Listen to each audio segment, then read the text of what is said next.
Hello everyone, welcome back to my YouTube channel. My name is Kevin Saili. Pada YouTube channel ini, teman-teman akan menemukan informasi seputaran technical analysis daripada cryptocurrency. So if you guys like crypto, make sure to hit the subscribe button. Pada video kali ini, saya ingin membahas tentang pergerakan Bitcoin, teman-teman. Saya pribadi melihat adanya kemungkinan Bitcoin itu bottom di level ini, dan itu semua berdasarkan Elliott Wave Theory. Ada beberapa indikasi positif juga yang akan saya bahas, dan ini menjadi potensi bagi kita untuk melihat Bitcoin adanya kemungkinan rebound dari level ini. Selain daripada itu, ada bad news juga yang akan saya sampaikan di akhir daripada video ini. So if you guys penasaran, make sure to watch this video until the end. Oke? Langsung aja kita masuk ke pembahasan daripada Bitcoin pada hari ini. Teman-teman, bisa kita lihat Bitcoin hari ini mengalami decline akibat dia tidak mampu close di atas level resistance yang terbentuk di kisaran level $35.000 ya teman-teman ya. Nah, pembahasan kemarin itu saya sempat ngebahas tentang potensi head and shoulders yang terbentuk, lalu kita pada saat melihat dia breakout daripada si inverse head and shoulders-nya, kita expect price itu bisa melonjak naik hingga level 37.000 kurang lebih. Namun, tetap saya remind bahwa level ini adalah level resistance yang harus di breakout sebelum kita bisa ngelihat Bitcoin nyampe ke level $37.000 teman-teman.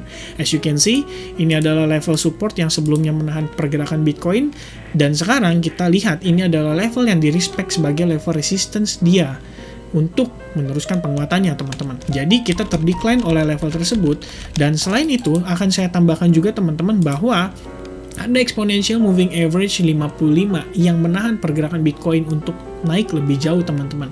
Dan ini merupakan hal yang sudah biasa ya kalau kita berbicara tentang exponential moving average sebagai resistance. Oke? Nah, itu tadi ya teman-teman saya sudah sampaikan based on time frame 4 jam, dan kita bisa lihat di sini inilah potensi support yang saat ini menahan pergerakan Bitcoin untuk turun lebih jauh gitu. Akan saya geser teman-teman ke sini. Oke. Ini ya, kurang lebih berada di kisaran level $31.594. Ya, gitu. Nah, sementara akan saya tinggalkan di sini, lalu kita akan turun time frame ke 1 jam, teman-teman, karena ada satu hal yang kebetulan saya miss dari analisa saya kemarin. Nah, itu adalah rising wedge pattern yang terbentuk pada time frame 1 jam. Pada dasarnya kemarin saya sempat membahas ini di time frame 1 jam juga, terutama untuk XRP teman-teman, ketika dia membentuk rising wedge pattern dan kita expect dia untuk mengalami penurunan terlebih dahulu. Nah, ini saya sempat sampaikan melalui trading view saya, di mana XRP itu membentuk rising wedge pattern, dan saya sudah infokan 23 jam yang lalu ya, watch out closely for this rising wedge pattern. Nah, yang saya miss adalah saya tidak analyze di Bitcoin-nya teman-teman. Ini adalah bearish pattern ya. Saya sudah sampaikan this could also a sign for XRP retesting the resistance level that had been breakout yesterday if the price hold above this level. This one, which could indicate a potential bearish move if the price break out the support line, teman-teman. Support line itu yang di sini ya. Nah, ternyata breakout teman-teman, dan itu juga terjadi terhadap si Bitcoin, teman-teman. Nah, sayangnya kemarin saya miss dalam membahas ini, gitu ya. Oke, kita bisa lihat downside pressure daripada si Bitcoin, dan dia tertahan balik lagi di level support yang di kisaran level ini teman-teman. So hopefully this level support itu bisa menahan pergerakan Bitcoin untuk turun lebih jauh. Dan sekaligus saya mau sampaikan bahwa momentum yang dibentuk seller di sini itu bisa saya bilang cukup lumayan ya teman-teman ya. Lumayan banyak artinya gitu. Sementara ketika kita rebound itu hanya butuh beberapa candlestick aja untuk dia kembali bermain di atas level support ini teman-teman. Jadi saya bisa bilang ini adalah salah satu level atau demand zone daripada si Bitcoin saat ini, dimana kemungkinan banyak sekali buyer yang ready untuk entry di kisaran level tersebut teman-teman. Oke, ini untuk time frame 1 jam. I'm sorry for the miss teman-teman, hopefully next nggak akan lagi ya.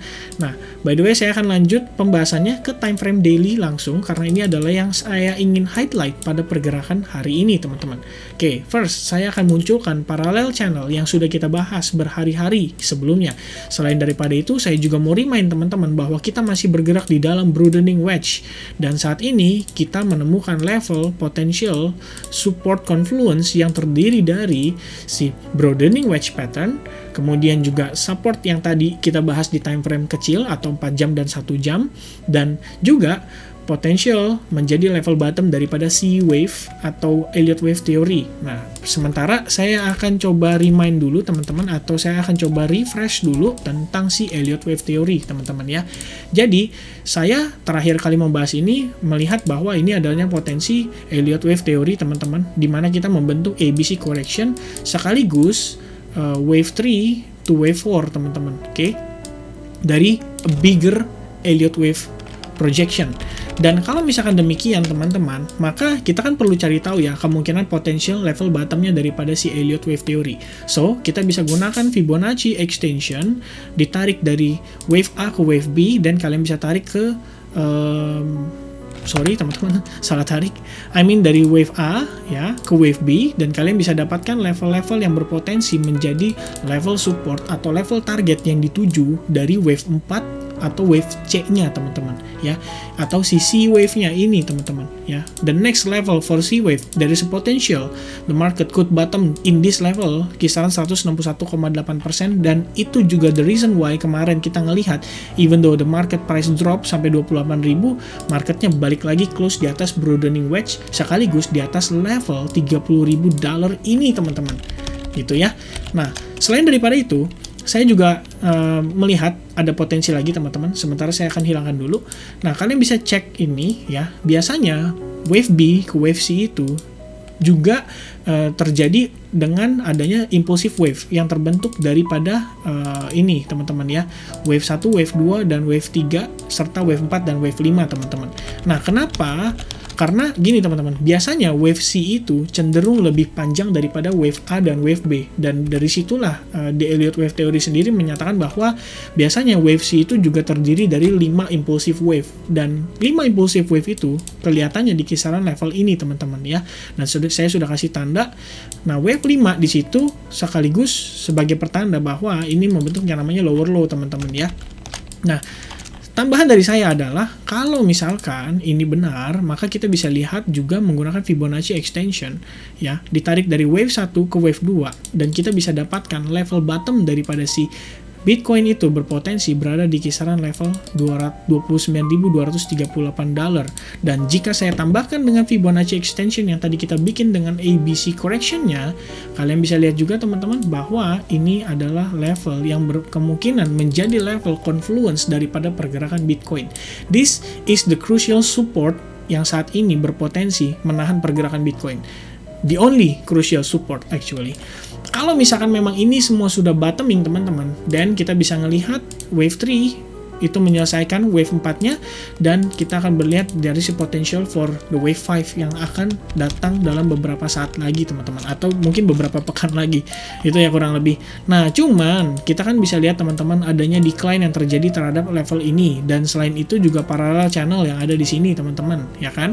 Selain daripada itu lagi, tambahan lagi yaitu exponential moving average 21. Jadi kita ini kalau bisa dibilang bener-bener lagi dalam di ambang-ambang kegalauan ya terhadap pergerakan Bitcoin. Nah, satu sentimen positif yang akan saya tambahkan adalah adanya MACD teman-teman. Di mana MACD-nya ini ya, kalau misalkan saya hilangkan dulu, kalian bisa lihat MACD-nya itu sebetulnya membentuk yang namanya positive divergence teman-teman. Oke.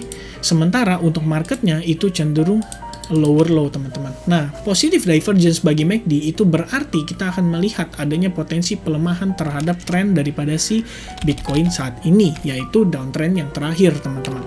Nah, terakhir tambahan dari saya, jika seandainya ini tidak sesuai dengan harapan kita dan Bitcoin breakout daripada si level support yang penting tadi teman-teman, maka seperti skenario yang saya bahas di video saya yang lalu, dimana kalau kita tarik Fibonacci retracement menggunakan time frame weekly, kalian bisa lihat di sini adalah extension levelnya, dan ini level 127,2%, dimana Bitcoin terakhir tertahan teman-teman. Jika kita gagal mempertahankan level ini, maka kita bisa lihat potensi Bitcoin itu akan meretest highest level yang ada pada 2017 di kisaran kurang lebih harga $19.600 teman-teman. Dan jika dia mampu breakout level support yang ini, maka kita akan lihat potentially si Bitcoin akan meretest level ini teman-teman. Oke? So, itu adalah informasi yang ingin saya sampaikan seputaran Bitcoin ya, dari sisi positif dan juga ada bad newsnya. Jadi teman-teman, kenapa saya sampaikan ini supaya kita bisa prepare teman-teman ya dengan kondisi yang akan kita hadapi beberapa pekan ke depan. So, itu aja yang saya bisa sampaikan seputaran Bitcoin. I hope you guys like it. Leave your thumbs up. Don't forget to subscribe and share this video to your friend. I'll see you guys again in the next video. Cheers.